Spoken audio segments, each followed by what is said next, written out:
तो आइए दोस्तों शुरू करते हैं मुगल काल। मुगल काल क्या था, मुगल के कितने राजा थे, मुगल वंश के कितने राजा थे, मुगल वंश का संस्थापक कौन था, मुगल वंश का संस्थापक भारत में कैसे हुआ, आइए शुरू करते हैं। देखिए सबसे पहले हम जानेंगे मुगल काल। ठीक है, तो जो मुगल काल था वो 1526 से, मैं आपको बता दूं, वो 1526 से और 1857 तक था। 1526 से 1857 तक मुगल काल रहा।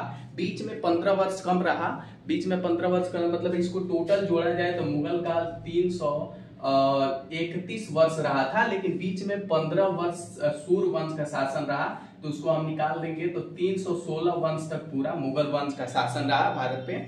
और दिल्ली सल्तनत में मुगल काल के जो वंशज थे, जो शासक थे, वो 316 वर्ष तक शासन किए दिल्ली पे। ठीक है, आइए आगे शुरू करते हैं। देखिए मुगल वंश का संस्थापक बाबर था। ठीक है, बाबर का पूरा नाम था जहीरुद्दीन मोहम्मद बाबर।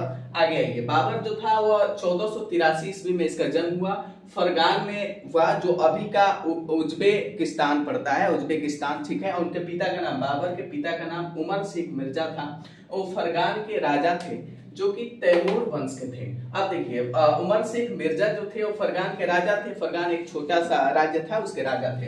अब देखिए जब उमर शेख मिर्जा की मृत्यु हो गई 1494 में, उस समय बाबर मिनिमम 11 वर्ष 4 महीने का था। ठीक है, उसके बाद से बाबर का राज्याभिषेक कर दिया गया। बाबर का राज्याभिषेक हुआ 1494 में, जिस समय बाबर केवल 11 वर्ष 4 महीने का ही था। अब देखिए बाबर जब राजा बना तो उस समय 11 साल का था। 11 साल का बच्चा बहुत छोटा होता है, राजपाट चीजें उनके माइंड में नहीं था। जब वो धीरे धीरे बड़े हुए तो उनके जीवन में बहुत जल्दी संघर्ष आई और वो बहुत जल्दी उम्र से पहले ही बहुत जल्दी बड़े हो गए। ठीक है, आइए देखिए, जब वो पहला आक्रमण किया 1501 ईस्वी में, समरकंद पे आक्रमण उन्होंने किया। तो समरकंद पे आक्रमण किया तो उस समय उनकी उम्र क्या थी? उस समय उनकी उम्र 18 वर्ष की थी। और 18 वर्ष का लड़का जिसका नाम बाबर था, उसने समरकंद पे हमला किया। समरकंद के जो सरदार लोग थे वो बहुत योग्य शासक थे। उनकी शासन सत्ता मजबूत थी, हर तरह से वो मजबूत थे। वृत्तीय सत्ता मजबूत थी, हर तरह से वो मजबूत थे।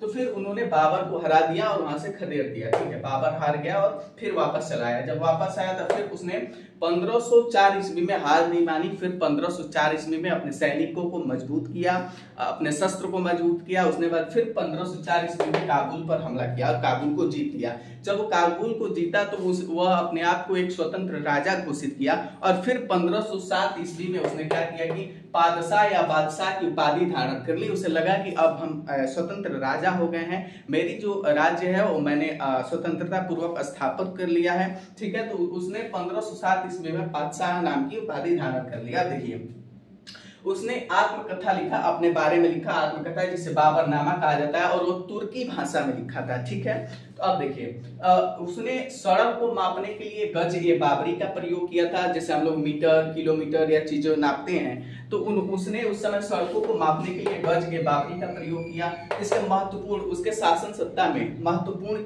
खेल कौन कौन से शासन काल में? तो देखिए गजीफा था, जो ताश का खेल होता है, जो अभी ताश का खेल होता है, उस समय गजीफा कहा जाता था। और इश्कबाजी थी। इश्कबाजी क्या थी? कबूतरों का खेल हुआ करता था। ठीक है, आगे देखिए, जो आगरा में उसने एक बाग का निर्माण किया, और जो कि ज्यामिति विधि से उस बाग का निर्माण किया, और उस बाग का नाम नूर ए अफगान बाग रहा, जो अभी हम लोग आराम बाग के नाम से जानते हैं, आराम बाग। ठीक है, आराम बाग का उसने निर्माण किया ज्यामिति विधि से। उसके बाद बाबरनामा को पाइंदा खां और अब्दुल रहीम खाना ने फारसी में अनुवाद किया। कौन कौन? पाइंदा खां और अब्दुल रहीम खाना ने फारसी भाषा में अनुवाद किया। उसके बाद से बाबरनामा को अंग्रेजी में वेब्रिज ने क्या किया? अनुवाद किया, ट्रांसलेट किया। ठीक है, आप देखिए शाहरुख नाम का चांदी का सिक्का बनवाया। जब बाबर ने पानीपत का युद्ध लड़ा, आपने सुना होगा, मैं आगे आपको बताऊंगा अभी।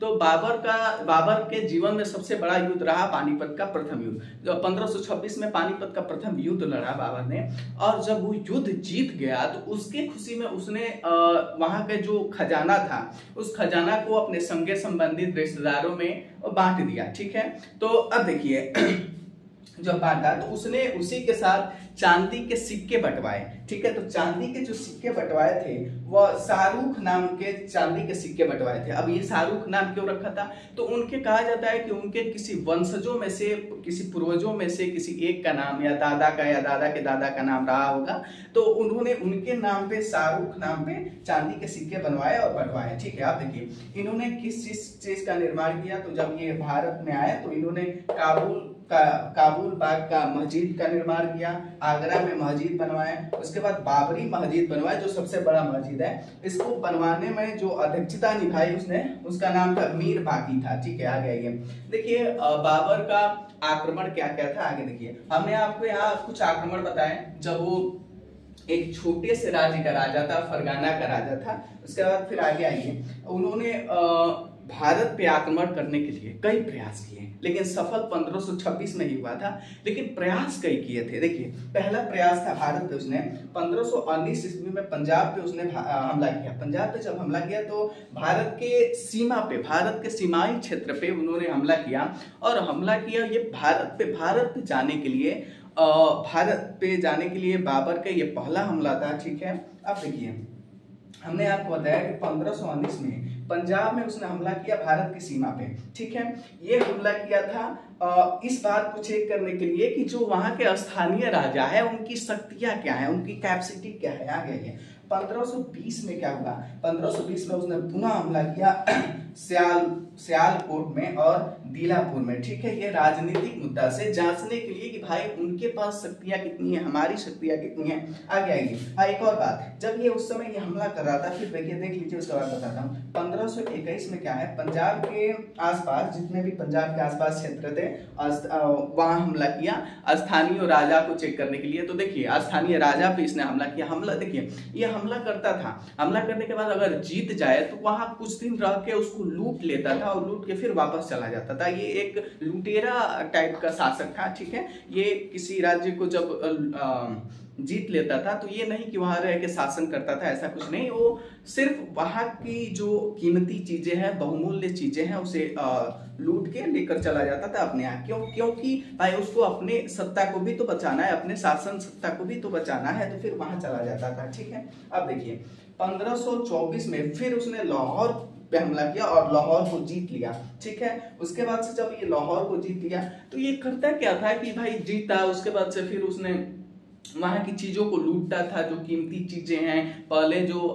हिंदू मंदिरें हुआ करती थी या तमाम जगह हुआ करती थी, वहां सोना चांदी हीरे मोती तमाम चीजें हुआ करती थी, तो ये सिर्फ लूटता था और लूट के लेकर चला जाता था। तो लोगों के मन में ये शंका थी, या भारतीय जो राजाएं हैं उनके मन में ये शंका थी कि बाबर सिर्फ एक लुटेरा है, वो आता है लूटता है और लेकर चला जाता है, ठीक है। आगे देखिए जब 1524 में लाहौर जीत लिया, उसके बाद से फिर 1526 में पानीपत पे युद्ध किया। पानीपत का प्रथम युद्ध कहा जाता है, 21 अप्रैल को यह हुआ था, ठीक है।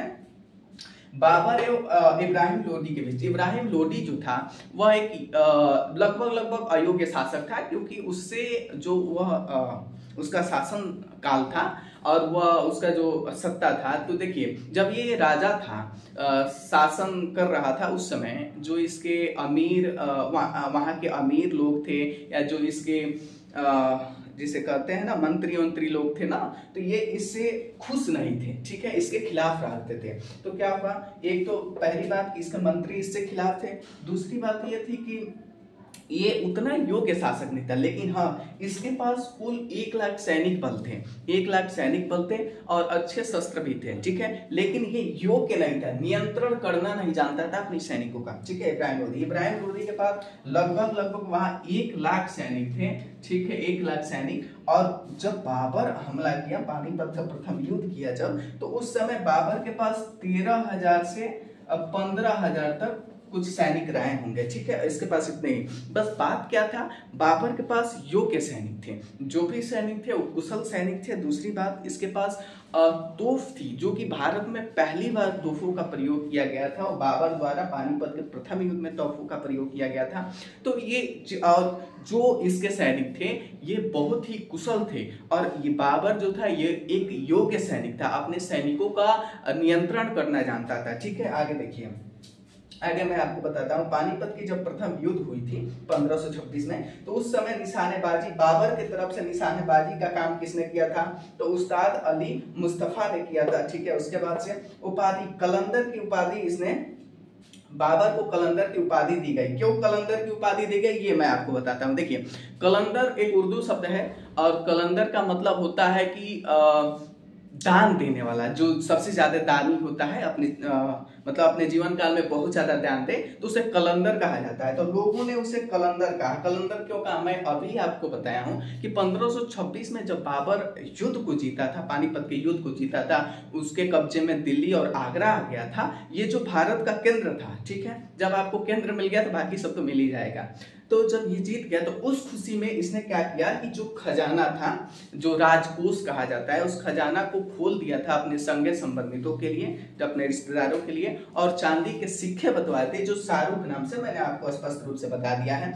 तो ये चीजें बंटवा दी। उसके बाद से जब ये चीजें उसने बंटवा दी तो लोगों को लगा ये बहुत ज्यादा दानी है, और ये समझ के लोगों ने उसे क्या कलंदर की उपाधि दी। देखिए, उसने युद्ध पद्धति को अपनाया। कौन सी युद्ध पद्धति को अपनाया? तो तुलुगमा नीति को अपनाया। अब तुलुगमा नीति क्या है भैया? देखिए, तुलुगमा नीति ये होता है कि अपने सैनिकों को 3 हिस्सों में बांट देना। और देखिए, हमने आपको बताया कि जो ये इब्राहिम था, इब्राहिम के पास कितने सैनिक थे? 1 लाख सैनिक बल था, और बाबर के पास कितने? 13 से 15 हजार कुछ सैनिक थे। ठीक है, तो इसने क्या किया कि रणनीति लगाई, और रणनीति लगाने के बाद तुलुगमा नीति का प्रयोग किया। और उसमें क्या था कि अपनी सैनिकों को शासक 3 हिस्सों में बांट देते हैं।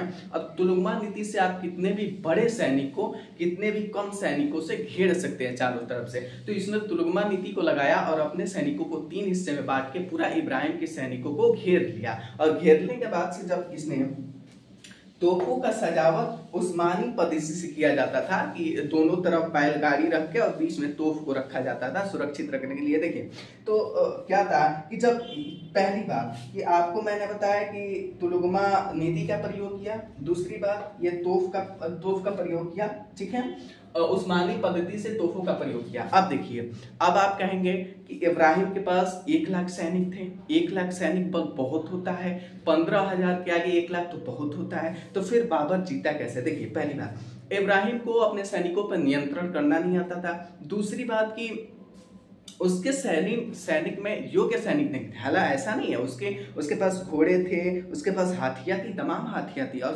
तमाम घोड़े थे, पैदल चलने वाले सैनिक थे।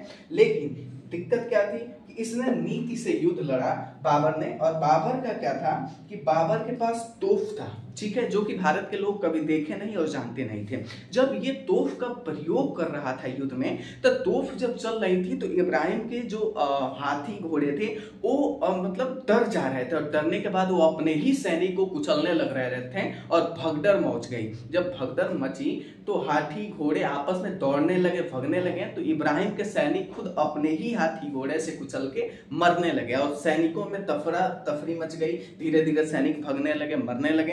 तो उसके बाद से पहली बात तो सैनिकों का मनोबल टूट गया। दूसरी बात क्या हुआ कि जब ये चीजें देखे बाबर, तो पहली बात कि उनके सफलता का सबसे बड़ा श्रेय जाता है तोपों का प्रयोग। तोप का प्रयोग सबसे बड़ा सफल का उदाहरण रहा।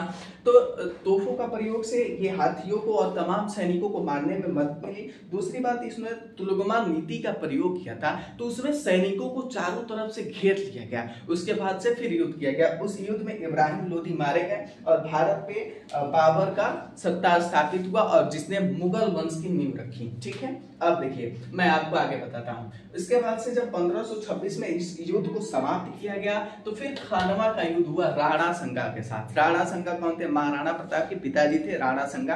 राणा संगा के साथ 1527 में भी युद्ध हुआ, और 1527 ईस्वी में जब युद्ध हुआ तो उस समय बाबर को गाजी की उपाधि मिली। अब भी आप कहेंगे गाजी की उपाधि क्या है? तो गाजी का मतलब होता है धर्म रक्षक, धर्म का रक्षा करने वाला। तो उन्होंने बताया कि मैं इस्लाम धर्म के रक्षा के लिए काम कर रहा हूं। अब देखिए आगे, नारा, जिहाद का नारा दिया गया। ठीक है, अब आगे आइए, क्या तमंगा, और देखिए 2 चीज। जब खानवा युद्ध लड़ा जा रहा था तो उस समय क्या हुआ कि पहली बात गाजी को उपाधि मिली, नारा था जिहाद का नारा, और दूसरा क्या था कि तमंग और व्यापार कर को समाप्त कर दिया गया। ठीक है, अब देखिए पहली बात कि आपने तमंग और व्यापारिक कर को समाप्त कर दिया। दूसरी बात से ये खानवा का युद्ध भी वो जीत गए। दूसरी बात से कि चंदेरी का युद्ध जो हुआ था 1528 में, ठीक है, 1528 में चंदेरी का भी युद्ध हुआ था मेहदिनी राय के साथ, तो वो भी जीत गया बाबर। फिर 1529 में घाघरा का युद्ध लड़ा महमूद लोदी के साथ। महमूद लोदी जो थे वो इब्राहिम लोदी के भाई थे, ये भी युद्ध जीत गए बाबर। बाबर की मृत्यु जो हुई 26 दिसंबर 1530 में इसकी मृत्यु हो गई। इसकी मृत्यु जो हुई वो आगरा में हुई थी और इसकी 100 को दफनाया गया आगरा में ही, जो उसने आराम बाग बनवाया था। आराम बाग का नाम उसने बताया था, मैं आपको बताया भी था, नूर अफगान बाग। ठीक है, उस बाग में इसको दफनाया गया। उसके बाद से इस बाग को दफनाने के बाद जो इसके वंशज आए, जैसे इसके लड़के हुमायूं राजा बने, अकबर राजा बने, ठीक है, तो जो इसके आगे के जो हुमायूं इसके बेटे राजा बने, तो उन्होंने क्या किया कि इसके कब्र को उठवा के निकलवा के और फिर उसके बाद से इसके शव को काबुल में दफनाया और मकबरा बनवाने के बाद काबुल में दफनवाया। ठीक है, ये रहा बाबर का सत्ता काल, शासन काल। अब हम अगले शासक को पढ़ेंगे हुमायूं को, ये अगले वीडियो में पढ़ेंगे। ठीक है।